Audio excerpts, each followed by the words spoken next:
Are you stuck in the same old routine at work? Do you find yourself hitting a creative wall, unable to see beyond your current perspective? It's time to break free and unlock the power of fresh perspectives. So we're back with Boyd Watkins, part 2. If you missed part 1, go back and listen to it. It's great. So, Boyd, you've got some interesting views on what's going on in the world. And a couple of times when I've been visiting you, excuse me, you referred to people as aliens because they did things that just sort of didn't make sense of you. How do you make sense, if it's even possible, of what's going on in the world today, or even more locally, what's going on in the United States? And feel free to be just a titch controversial if you wish. Well, I have the illusion that I understand what's going on in the world. I understand because I understand the nature of humans right now. You know, how I call it grok who humans or humanity is. Yeah, just a second. So using terms people may not understand, grok is a term that was used in a book called Stranger in a Strange Land, written by Richard Heinlein. There's the background. Carry on. Sorry. I used to use, I read some sci-fi, but Grok said, you really in it. You really get it. Deep understanding. But let me just say, I was going to get there more. What's going on in the world? Oh, I know what it was. How I got this alien idea. I told you I have this dysfunctional bike group, but I decided I'd make it a men's group and we talk and do kind of high-level men's dialogue. And I was pushing for different kinds of, pushing the guys to kind of up the level of the conversation. Okay, we do these drug-induced adventures and so on, but let's sit down and talk and advance our thinking about some topics. And I got some pushback and so on. And I'm in this group and my twin brother's there, and he and another guy, a lawyer, they kind of were resisting what I was trying to do with the group. And one day I got really frustrated and I said, Jesus, my brother, he's like my clone, but he's a goddamn alien. That is to say, he's real different than me. And then I said, wait a minute, if my cloned twin brother is an alien, who the hell is everybody else? And I said, oh my God, it's just aliens. And that's kind of where I got the alien thing, because there was enough difference from my clone in myself, from looking at things and how we are. Well, I said, we don't get how different we are as individuals. So now I'm in a world of aliens. And of course, E.T. was a nice alien. So aliens wasn't like bad. It was just a lot of E.T.s or really different people, right? So that was one kind of grok I got about people, right? Which was helpful in terms of relationships and so on. And particularly my most recent wife, who's an alien, but she's the most precious alien you can think about, but she's an alien. And I just be with her as she is rather than try to fix her like I used to do a lot between my first wife and my second wife, okay? So anyway, the alien thing was helpful personally to me and giving me comfort in the world with people the way they were.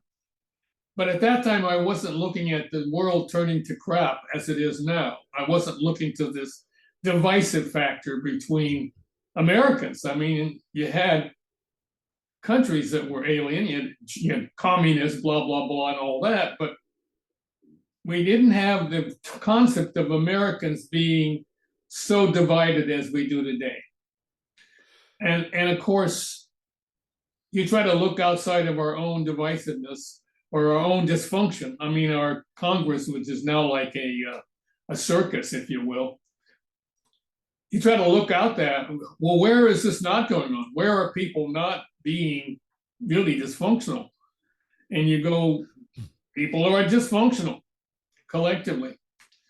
So, and then I thought I was being frustrated by hearing things from teabaggers, tea party people who we used to call teabaggers, and people coming saying outrageous things, just what are they thinking? And I was being upset about hearing these outrageous positions that people would take on various matters.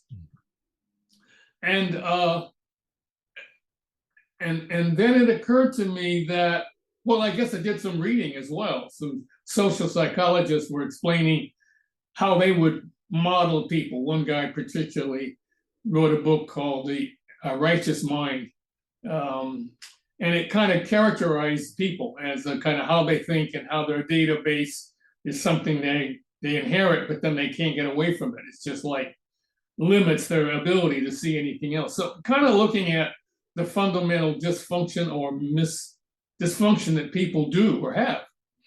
And so I concluded at that point, no, I did a thing called, I said, I did an acceptance thing. Oh, so you're telling me humans are just very dysfunctional.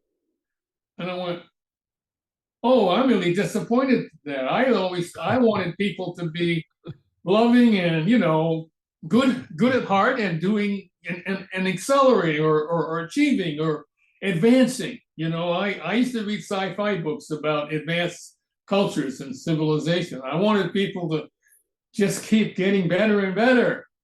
And I said, oh, but they're so dysfunctional. And it explains what's going on. That's why I now think I understand stuff. But it is a little disappointing, or very disappointing. But it kept me from being outraged every time someone would say stupid stuff. I'd say, oh, well, they're just human. So, and I got to where I said, okay, so I understand it all. It's just humans. That's the good news is I get it. The bad news is I'm not sure how much hope we have or I hope for us going where I'd like us to go. So I guess I have maybe two questions around this. And one is, so how do you navigate the world with that recognition? And what, if any, and truly, if any, is the responsibility to do something about it? Because kind of like, yeah, this is the way it is and it's not working really well. Yeah. Is there anything I can do about it? Or do I just, just accept that that's the way it is? And yes. I'm not looking for a right or wrong answer about that. I'm just curious. No, I'm real clear about it. So I had, like many people, I felt I was advantaged. Even being Black in America, I was a very advantaged person.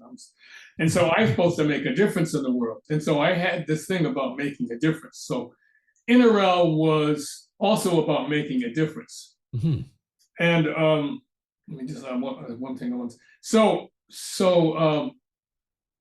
And I did. I took on some roles when I left my engineering career. I took on some nonprofit jobs, helping minority businesses get more access to major companies and so on, and working in that area.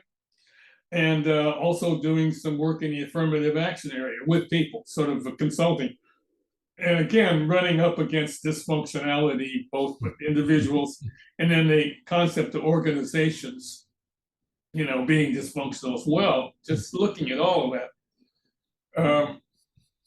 And so I kind of was wanting to make a difference in that. I was working with minority firms and realizing that's a tough one because minority firms have the disadvantage of being minorities and their minority point of view, which is limiting to them. And then corporate America is discriminating against them. They got a double whammy. That's not going to be. I worked there, but it wasn't fun. It wasn't much progress. I said, I better go work with white people or corporate America and work in that area and see if I can make a difference in corporations where you might have a chance because these are advantaged environments. So NRL was focused on working with corporations and organizations, but with the hope that you could see some progress among people. And so that's where my efforts with NRL were. Had some successes as far as seeing what you could do around changing minds with experiential interventions.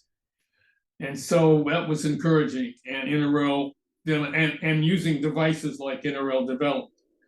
So my mission was to change, educate people in corporate America or organizations so that organizations work more effectively using experiential techniques, if you will, and devices. in being an engineer and a mechanic, I was thinking this magical physical environment which would have people wake up and see see the light, so to speak. Um, and I did some work with just people, outside of corporations, like these workshops, kind of reach social workshops for people to see if I could, with experiential activities, have them kind of think, whoa, this is neat to be like this. Why don't we find a group of people we could have this activity or this kind of experience and start fixing the world, doing this kind of stuff? Just seeing if you could addict people to changing the world or fixing the world, but having fun rather than suffering it. Like, how can you make fixing the world fun? It was a question I had, along with my other insanities. And then, not that it can't be fun, I think, because I had a lot of fun, but it was the question I was asking. How do you get people to have fun, working collectively to take on making things better? So Boyd, you talked about the polarization, and it's in the United States, it's cultural polarization. It's polarization everywhere. And social media is not the place for getting people to build understanding. In fact, it reinforces that polarization. So, how do you survive, or how do you thrive in a world that's increasingly polarized? How do you deal with that? Or is it just accepting that they're both aliens and I can't do anything about it?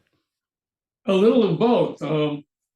Essentially, I say, look, if you see a situation which you really don't like, and every time you see it, you get upset, you get mad. But if you realize that that's how things are, it's not just some little accident, but it's how things are, and you get upset every time you see it, that's kind of dumb. So part for me was to say, I think I have to accept that people are dysfunctional.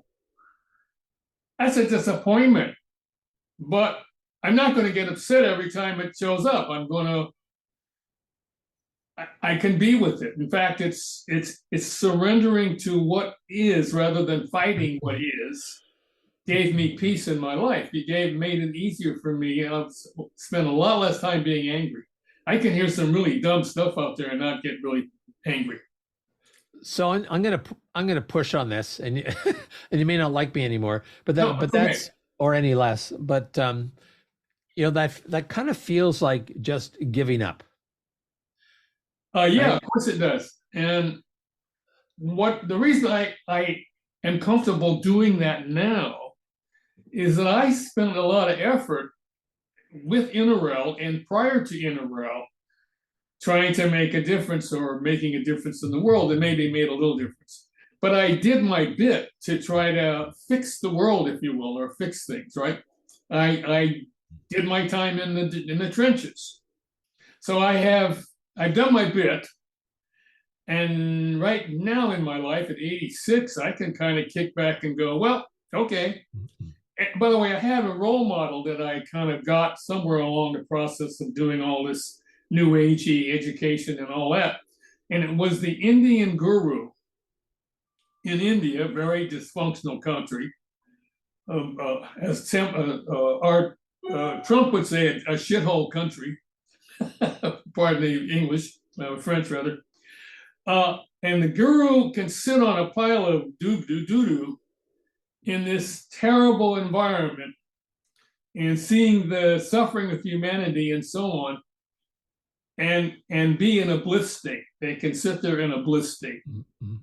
And I thought, I'd like to be able to hang on to a bliss state and actually see what's going on, not have to run from it or be blinded. Be informed, but not rinsed away by it. Mm-hmm. And I feel like I'm pretty good at that right now. But one of the things that was helpful is in my when I met a woman to marry, another light-skinned Black woman, she was a Unitarian. I was an Episcopal. By the way, Episcopalian that's not so deathly, or not so. You can escape Episcopalianism much easier than you can Catholic. I can't even say the word. being a Catholicism. Catholic, Catholicism. This is why I'm here Catholicism. to Thank help you, with the words, right? thank you. That's harder to get out of, and various, or Seventh-day Adventism or whatever. So having this benign, boring religion, and then going to UC Berkeley to get my education as an engineer, they made me take some non-technical courses. And I took a course called the King James Version of the Bible as Literature. Hmm. We studied this fantastically interesting piece of literature made by many, many religious scribes, if you will, but no word of God that I could find, but a lot of fascinating religious scribing, if you will. And so you ended up, this Bible doesn't have to do with God's word. It's this man-made thing, And then marrying a Unitarian where you didn't have to have the super religious church, and then she's not wanting to go to church or have our kid go to church. I was able to move away from the shackle of Christianity, if you will. And that was helpful also to to get where I am now, which was accept two things. People are dysfunctional, but you can love them and they're sweet. Some of them are horrific. But the other thing was that I decided that nobody knew what we were doing here. That was the key thing, where the Pope doesn't know, nobody knows, so you're stuck, kind of figuring out what's going on on your own. And so somehow in all this personal development stuff, it came to me, you know what? I got to make up my own reality because nobody knows what's going on. And then I thought, well, we all do, except most of us don't want to. It's too scary.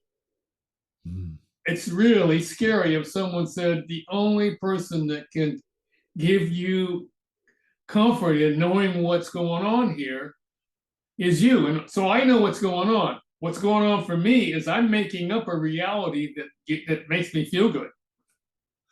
Well, what's going on is I'm finding a way to enjoy life, knowing that none of us know what the frig we're doing, but I'm making up this reality and I'm okay with it because I don't see any choice. There's no one I can go to and get an answer.